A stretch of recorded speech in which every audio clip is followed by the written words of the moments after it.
Okay, अच्छा, okay, अब क्या हुआ कि जो इंटरनल लेयर्स हैं, इंटरनल लेयर्स जाके कहाँ ओपन होते हैं? पहले तो फेरिंग्स में ओपन होते हैं। फेरिंग्स क्या है? आपका हलक जो आपका होता है, ये फेरिंग्स वो जगह है जहाँ पर जो है आपका खाने की नाली भी मौजूद है आपकी, यानी कि जो एसोफेगस को जाके जॉइन करती है, जो आपका फूड जो आपकी जो फूड पाइपलाइन है वो भी, और प्लस आपकी रिस्पायरेटरी ट्रैक भी जो है, ठीक है? रिस्पायरेटरी ट्रैक और आपकी फूड पाइपलाइन है, वो दोनों जो है फेरिंग्स में मौजूद है।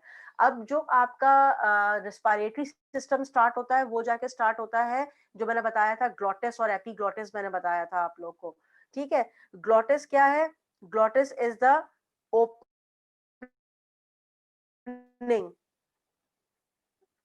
लारिंक्स के पास, लारिंक्स जो ट्यूब है उसकी जो साउंड बॉक्स है उसकी जो ओपनिंग है वो क्या कहलाती है? ग्लॉटिस।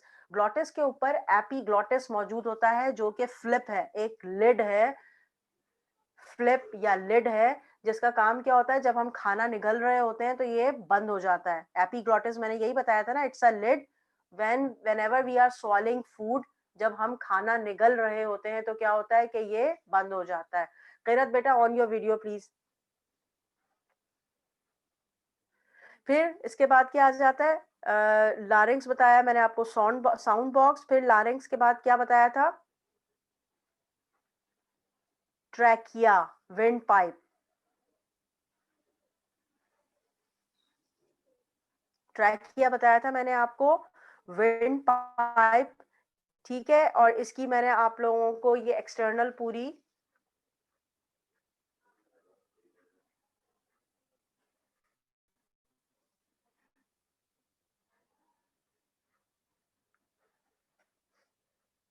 मैं 1 मिनट आप लोगों को वीडियो शेयर कर रही हूँ दोबारा से ये। ओके, ये देखिए, ट्रैकिया के अंदर ही मैंने आपको बताया जो हमारा पूरा रिस्पायरेटरी ट्रैक है, ट्रैक माने जो रास्ता है, ट्रैक्ट जो है, इसके अंदर ये देख सकते हैं, यहाँ भी इसमें हेयर लाइक प्रोजेक्शंस हैं, जिसको सीलिया कहते हैं, और साथ में ही म्यूकस प्रोड्यूसिंग ग्लैंड सेल हैं। ग्लैंड सेल, ग्लैंड सेल का क्या काम होता है? इनका काम होता है म्यूकस प्रोड्यूस करना। ये जो हमारे मुंह में बलगम आता रहता है, ये क्या होता है? म्यूकस होता है, ठीक है? और ये जो बलगम यानी कि जो म्यूकस है, ये हमारे मुंह में आता जाता रहता है। ये किसकी वजह से? ये जो ये सीलिया होते हैं ना, ये सीलिया आगे पीछे मूव करते हैं, टू एंड फ्रो मूवमेंट होती है इनकी, रिदमिक मूवमेंट कहते हैं इसको। क्या कहते हैं? Rhythmic movement. इसकी वजह से ये जो म्यूकस है, इसके अंदर डस्ट पार्टिकल्स और बैक्टीरिया इसके अंदर ट्रैप होकर हमारे मुंह में आते हैं, और जब फेरिंग्स में पहुंचते हैं ना, हमारे हलक में, तो हमारे हलक से ये हमारे जो फूड पाइप है, फूड पाइप के अंदर चला जाता है। फिर जिससे ही हमारे पेट में जाता है, हमारे पेट में मौजूद एचसीएल जो होता है ना, वो इनको सबको जो होता है वो बैक्टीरिया वगैरह को खत्म कर देता है, किल कर देता है, अपने एसिडिक इफेक्ट की वजह से। मिस, जो है ग्लैंड सेल की ड्यूटी, मतलब उसका फंक्शन ये है कि वो म्यूकस प्रोड्यूस करता है। जी, म्यूकस प्रोड्यूस करता है। और ये जो हेयर है, सीलिया, इनका क्या फंक्शन है?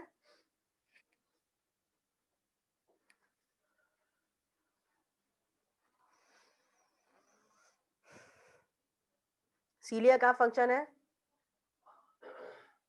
जल्दी से बता दें बेटा। मैं तो आज सारा रिवाइज कर रही हूँ, ये कोई इंशरा नहीं थी, इंशरा की वजह से रिवाइज कर रही हूँ मैं।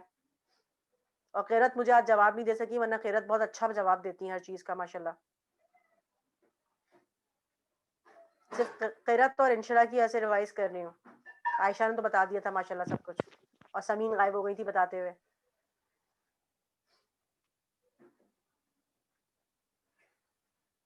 जल्दी से बता दो सीलिया का। मिस, सीलिया का फंक्शन ये है ना कि वो जो पार्टिकल्स होते हैं उसको ट्रैकिया तक पहुंचाते हैं। हाँ, टू एंड फ्रो मूव करते हैं, तो ये जो म्यूकस के अंदर, देखो मेरी यहाँ देखें पिक्चर में, गौर से देखें। यहाँ पिक्चर में आपको नजर आ रहा है सीलिया के साथ जो है म्यूकस, म्यूकस जो है नजर आ रहा है, सीलिया के साथ म्यूकस, यूं दिखाऊं रुके, सीलिया है, सीलिया के साथ म्यूकस है। जी मिस दिख रहा है। देख दिख रहा है ना? तो ये सीलिया क्या करते हैं, इस म्यूकस को जो है ना, इनका रिदमिक मूवमेंट जो होता है वो लंग से इनको बाहर फेंकता है फेरिंग्स में, और फिर ये फेरिंग्स से कहाँ चला जाता है, गट में चला जाता है। समझ आ रही है बात?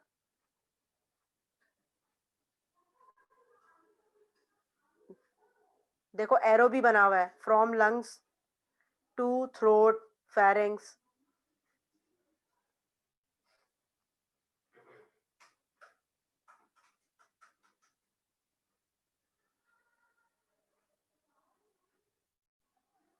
सही समझ आ रही है बात? नहीं समझ आ रही?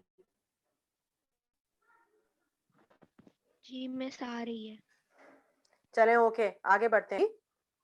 क्या बोल रही हैं?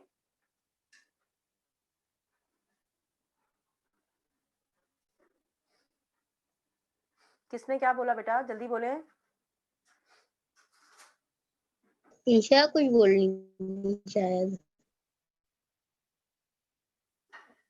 अब खामोश हो गई इंशरा। चलें खैर, मिस अब मैं मैंने कंटिन्यू कुछ कर नहीं रही हूँ, अब बोला। अपने क्वेश्चंस आप लोग एंड के लिए रखें। अच्छा सॉरी बेटा, ओके ओके, अब मैं कंटिन्यू कर रही हूँ, अब अपने क्वेश्चंस आप लोग एंड में कीजिएगा, ओके। चलें, अच्छा मैं रिवाइज जल्दी से कर लूँ, आगे फिर ब्रीदिंग मैकेनिज्म पे भी हमें देखना है। अच्छा, ये ल्यूमेन का टीएस है कि अंदर से वो सॉरी ट्रैकिया का टीएस है कि वो अंदर से कैसे दिखता है, उसका देखें। आपको ये ल्यूमेन दिख रहा है उसकी, यानी कि अंदर की गोलाई जो कैविटी होती है उसको कहते हैं ल्यूमेन, कि वो अंदर से कैसे मौजूद है। और इसके ऊपर जो होता है इनकम्प्लीट रिंग ऑफ कार्टिलेज होते हैं। इनकम्प्लीट रिंग ऑफ कार्टिलेज यानी कि सी शेप में होते हैं, अगर पूरे कंप्लीट शेप में होता तो रिंग शेप में होता। तो ये जो रिंग्स है इनकम्प्लीट रिंग्स हैं सी शेप के अंदर, और इनका फंक्शन क्या होता है, ये इंश्योर करते हैं कि ये जो ल्यूमेन है ये कोलैप्स ना करे और हर वक्त खुला रहे, इट ऑलवेज केप्ट ओपन। ठीक है, फिर उसके बाद ये ट्रैकिया जो है आगे जाके ब्रोंकाई के अंदर, ये ट्रैकिया आगे जाके दो ब्रोंकाई के अंदर डिवाइड हो जाता है। ठीक है, इसका ब्रोंकाई का सिंगुलर जो होता है वो कहलाता है ब्रोंकस। जो ये दो ब्रांचेस हैं, trachea divide into two branches known as bronchi. अच्छा, each bronchus it's divide into many sub branches, on and on and on. आप देख सकते हो on and on it divided into many branches. Finally it reaches to the air sacs which is known as alveoli. Air sac, alveoli.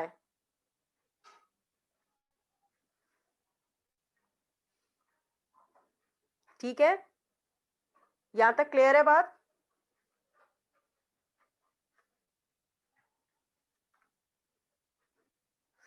Okay, these the lungs are present in the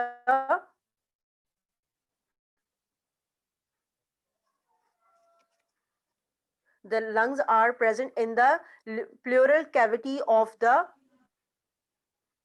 thorax. The lungs are present in the pleural cavity of thorax.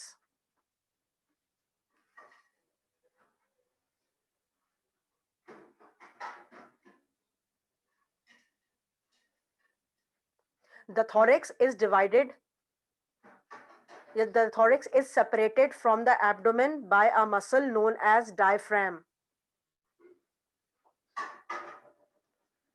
ये देखिए कि जो abdomen है, यानी कि जो पेट का area है, इंटेस्टाइन और स्टमक वगैरह, वो जो एब्डोमेन एरिया के अंदर मौजूद है। तो ये जो डायफ्राम है, ये डायफ्राम जो है वो एब्डोमिनल एरिया को और थोरेसिक रीजन को दोनों को अलग अलग कर देता है। यानी कि जो आपका चेस्ट का पार्ट है और आपका एब्डोमेन है, उसको कौन सा मसल डिवाइड कर रहा है? डायफ्राम। और ये डायफ्राम का शेप क्या है? Doom shape. Doom shape, Doom means, Doom कैसे होता है, जैसे आपका गुंबद होता है, वो गुंबद कैसा होता है? गोलाई में होता है ना, ऐसे करके गोलाई के अंदर होता है। तो ये जो डायफ्राम है ये रिलैक्स पोजीशन में कैसा होता है? डूम शेप होता है। ठीक है, these lungs are protected by the ribs. Ribs के अंदर मौजूद होता है, पसलियों के अंदर आपके लंग्स मौजूद होते हैं। ठीक है, ये जो आपके रिब्स, ये देखिए आपकी रिब्स आ गई, पसलियां जिसे आप कहते हो, ठीक है। फ्रंट में ये आपकी पसलियां ज्वाइन हुई हुई होती हैं स्टर्नम बोन के साथ, और बैक साइड पे ये रिब्स किसके साथ ज्वाइन होती हैं? बैक बोन के साथ। ठीक है, क्लियर? अच्छा, अब इन रिब्स के ऊपर दो तरह, इनके ऊपर जो मसल्स होते हैं वो कहलाते हैं इंटरकोस्टल मसल्स। क्या कहलाते हैं? Intercostal muscles. इंटरकोस्टल मसल्स, ये इंटरकोस्टल मसल्स दो तरह के होते हैं, external and internal.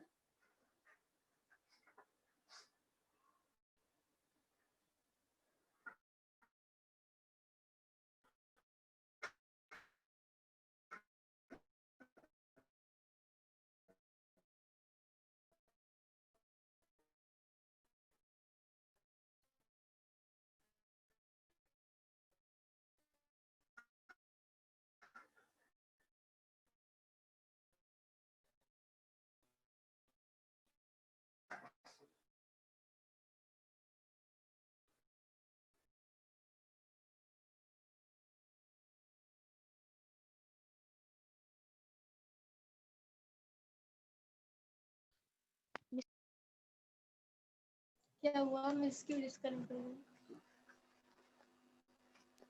Miss disconnect हो गई, पता नहीं। मिस आ गई वापस। डिस्कनेक्ट इसलिए हो गई कि मेरे मोबाइल की चार्जिंग खत्म हो रही है, इस वजह से मसला हो रहा है। ओके, यहाँ तक बात क्लियर है? इंटरकोस्टल मसल्स तक। वो कहाँ मौजूद है इंटरकोस्टल मसल्स? इंटरकोस्टल मसल्स मौजूद है रिब्स के रिब्स में। दो तरह के हैं, एक्सटर्नल एंड इंटरनल। एक्सटर्नल माने बाहर वाले मसल्स, इंटरनल वाले अंदर वाले मसल्स। ठीक है, और ये दोनों एक दूसरे के अपोजिट काम करते हैं। एक्सटर्नल कॉन्ट्रैक्ट करेगा तो इंटरनल रिलैक्स करेगा, एक्सटर्नल रिलैक्स करेगा तो इंटरनल कॉन्ट्रैक्ट करेगा।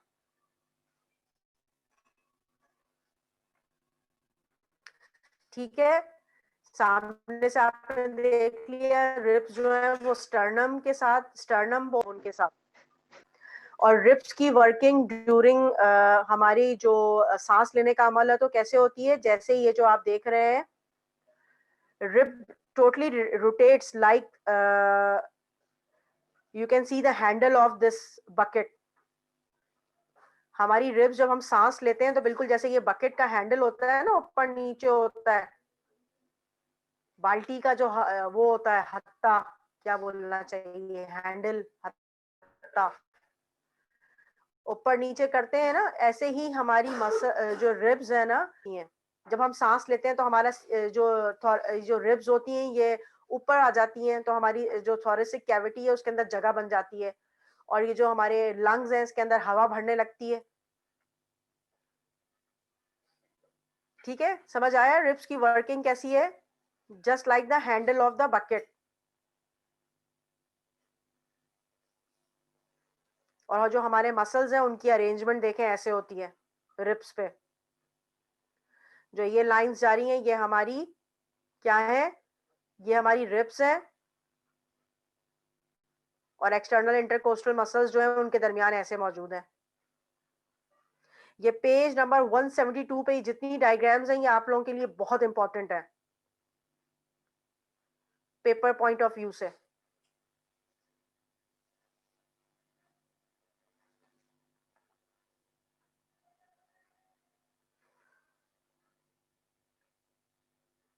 अब ये देखें, यहाँ पर ये वाला डायग्राम देखें, ब्रीदिंग मैकेनिज्म की हम बात करते हैं। जैसे ही हवा लंग्स के अंदर दाखिल होगी, पहले क्या होगा? हवा आएगी नोज के अंदर, नोज से पहुंचेगी वो ट्रैकिया में, ठीक है, ट्रैकिया से पहुंचेगी वो ब्रोंकाई में, और ब्रोंकाई से पहुंचेगी लंग्स के अंदर। दोबारा रिपीट कर रही हूं, nose, nose to trachea, trachea to bronchi, and bronchi to lungs. Trachea to bronchi,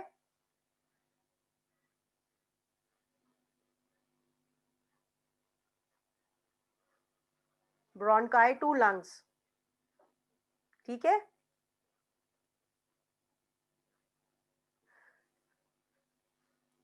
अच्छा, ये जो लंग्स है, लंग्स के अंदर क्या होता है, तब बहुत सारे एल्वोलाई मौजूद होते हैं, पता है ना ये बात, एल्वुलाई मौजूद होते हैं, और ब्रोंकाई से बहुत सारी ब्रांचेस निकलती हैं जो मजीद आगे on and on branches divide होती चली जाती हैं, यहाँ तक के ईच एल्वुलाई के अंदर जो है ब्रोंकियोल्स पहुंच जाती हैं, ठीक है। और ये जो एल्वुलाई है, ये जो होते हैं लाइंड विद ब्लड कैपिलरीज, ये देखिए, these alveoli are lined with blood capillaries, पूरा नेटवर्क है ब्लड कैपिलरीज का।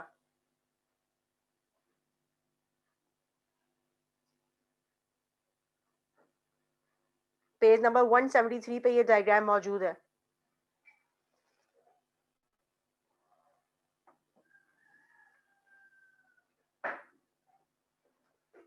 ठीक है।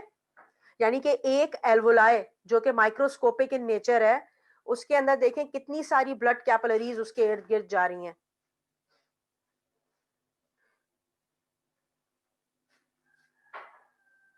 और फिर एल्वुलाई के अंदर एक्सचेंज ऑफ गैसेस कैसे हो रही है, कि ये देखें यहाँ से ये जो है ब्लड एंटर हो रहा है। अब ये जो ब्लड एंटर हो रहा है, इसके अंदर क्या है, इसके अंदर कार्बन डाइऑक्साइड मौजूद है जो यहाँ से एंटर हो रहा है, नजर आ रहा है।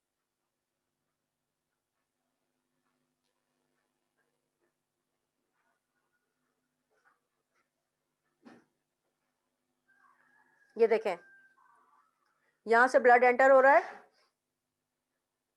आपने बुक खोली हुई है, पेज नंबर 73 पे देख लें डायग्राम, अगर आपको मेरे इसमें समझ में नहीं आ रहा तो। यहां से ब्लड एंटर हो रहा है, और ये जो आपको ब्लू कलर शो हो रहा है, वो क्यों शो हो रहा है, वो ये बताने के लिए कि ये डीऑक्सीजनेटेड ब्लड है, यानी कि इस ब्लड के अंदर कार्बन डाइऑक्साइड मौजूद है, जो हीमोग्लोबिन है उसके अंदर कार्बन डाइऑक्साइड मौजूद है। अब जैसे जैसे यहाँ पर एक्सचेंज ऑफ गैसेस स्टार्ट हो गया, एक्सचेंज ऑफ गैसेस स्टार्ट हुआ, तो क्या हुआ, अब क्या हुआ, कार्बन डाइऑक्साइड रिलीज होकर एल्वुलाई के अंदर यहाँ आ गई, और जो इस हवा के अंदर मौजूद थी ऑक्सीजन, वो ब्लड के अंदर शामिल हो गई। आयशा क्या प्रॉब्लम है बेटा, आयशा कुछ परेशान दिख रही हो मुझे। अगर कोई प्रॉब्लम हो रही है तो बुक खोल के रखो ताकि डायग्राम देखने में आसानी हो। Page number 173। क्या बेटा आयशा? मिस बुक है साथ ही। हाँ, बुक साथ है, तो बुक के अंदर देखें डायग्राम, एल्वुलाई की डायग्राम देखें, फिगर 10.7, फिगर 10.7 देख रहे हो आप लोग यहाँ पर। यहाँ से ब्लड एंटर हो रहा है एल्वुलाई के अंदर, तो ये जो है ब्लू कलर ये शो कर रहा है कि दिस इज डीऑक्सीजनेटेड ब्लड। और फिर ये इसी पॉइंट पे जब एक्सचेंज ऑफ गैसेस स्टार्ट हो गई, कार्बन डाइऑक्साइड एल्वुलाई के अंदर चली गई और ऑक्सीजन डिफ्यूज होकर ब्लड के अंदर आ गई, तो अब कैसा ब्लड हो गया है, वो रेड कलर शो करवा रहे हैं, जिसका मतलब क्या है, now it the blood carries oxygen, the red blood cell now carry oxygen, ठीक है। ये exchange of gases within alveoli समझ में आ गई है। ये बहुत इंपॉर्टेंट है, P1 पार्ट ऑफ व्यू से भी और P2 पार्ट ऑफ व्यू से भी। बार बार इन कॉन्सेप्ट्स को रिवाइज करना ताकि दिमाग में बैठ जाए कि एक्सचेंज ऑफ गैसेस किधर हो रही है। आपसे पूछा जाता है कि ये जो पॉइंट्स कहीं भी बना दिए जाते हैं और कहा जाता है बताए इस पॉइंट पे कार्बन डाइऑक्साइड की कंसंट्रेशन ज्यादा है या ऑक्सीजन की कंसंट्रेशन ज्यादा है। जी, तो आपको ये जब आपको पता होगा तभी तो बताएंगे आप लोग, जब पता ही नहीं होगा, प्रैक्टिस ही नहीं की होगी कॉन्सेप्ट की, तो कैसे बताएंगे।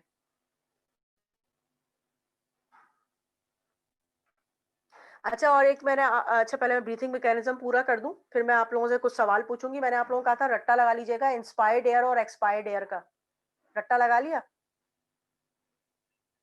एक टेबल था ना, उसका मैंने कहा था कि बिल्कुल पक्का वाला रट्टा लगा लीजिएगा, वो तो मैं पूछना भूल ही गई। ये वाला, ये देखें ये वाला,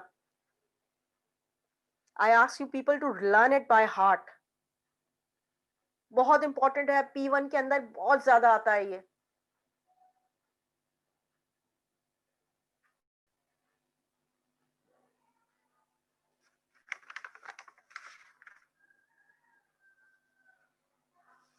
चलो ओके, ब्रीदिंग मैकेनिज्म आप देख लेते हैं कि पहले हवा, अब हम ये देख लेते हैं, ये तो समझ में आएगा कि एक्सचेंज ऑफ गैसेस बेसिकली हो रही होती है एल्वोलाई के अंदर, लेकिन हम ब्रीदिंग मैकेनिज्म देख लेते हैं। ब्रीदिंग मैकेनिज्म मींस कि सांस लेने का जो अमल हो रहा है, एक्सचेंज ऑफ गैसेस मैंने आपको समझा दिया।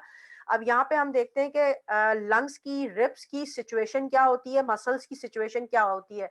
इसको बहुत अच्छे से देख लें, समझ लीजिएगा और लिख लें पॉइंट्स को, क्योंकि इसके ऊपर भी बहुत बेस बन के आपके P1 क्वेश्चंस बहुत सारे आ रहे होते हैं।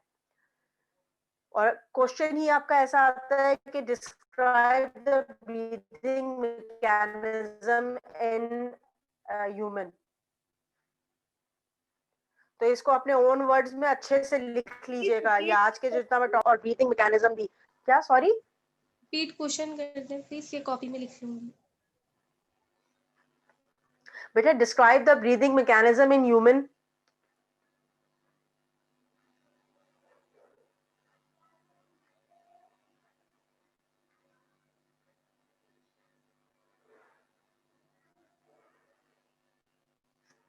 ठीक है, अच्छा अब मैं ब्रीदिंग मैकेनिज्म समझा रही हूँ। अब क्या हुआ, हवा जो थी वो लंग्स में एंटर हो गई।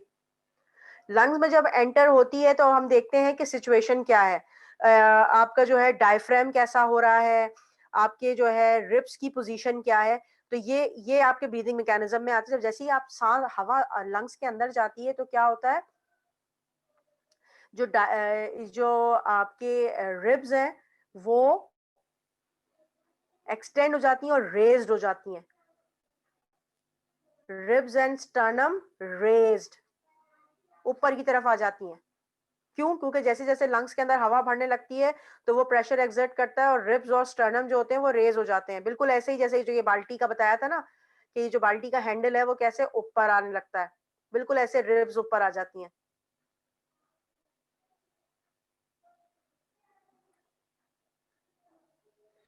इसकी वजह से क्या होता है, वॉल्यूम, इसके रिब्स और स्टर्नम के रेज होने की वजह से क्या होता है, वॉल्यूम ऑफ थोरेक्स इंक्रीज्ड।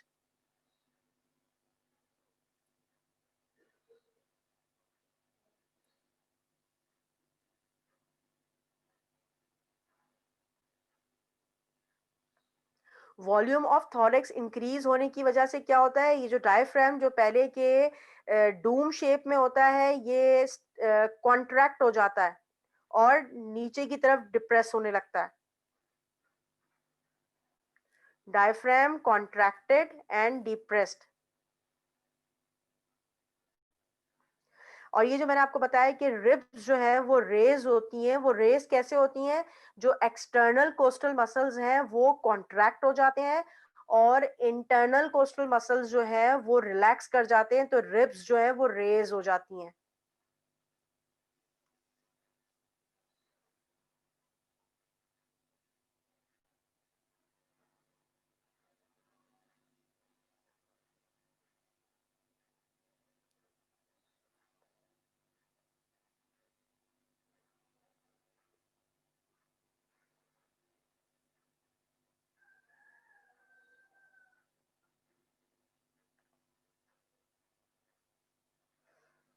दोबारा से रिपीट करूं,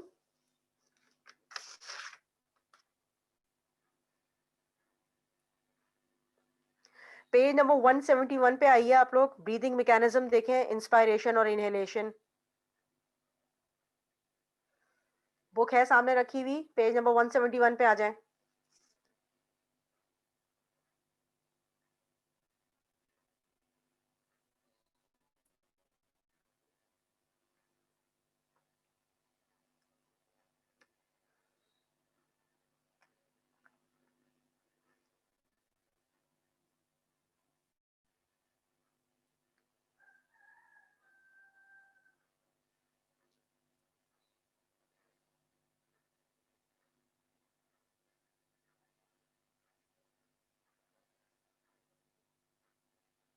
आपका ब्रीदिंग मैकेनिज्म का पूरा जो ये सिचुएशन जो मैंने अभी आपको बताई है, ये पूरी इस पैराग्राफ के अंदर लिखी हुई है। ठीक है, अब क्या होता है कि इंक्रीजिंग थोरेसिक कैविटी का वॉल्यूम इंक्रीज होने की वजह से क्या होता है कि इसके अंदर जो एयर प्रेशर होता है वो कम हो जाता है with respect to the air pressure outside the lungs, यानी कि आउटसाइड द बॉडी जो है वो एयर प्रेशर ज्यादा होता है और इंटरनली जो होता है वो कम हो जाता है वो।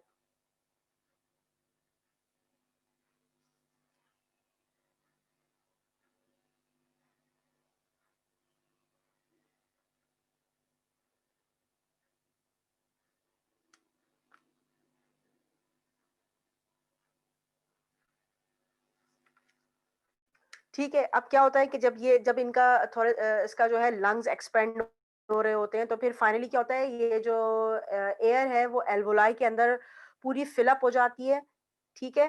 फिर उसके बाद एक थोड़ा-सा पॉज़ होता है, जब ये पॉज़ जो है इसके अंदर क्या होता है, एक्सचेंज ऑफ गैसेज़ होना शुरू हो जाता है within the alveoli. Exchange of gases होने के बाद फिर क्या होता है, एक्सपायरेशन हो जाती है।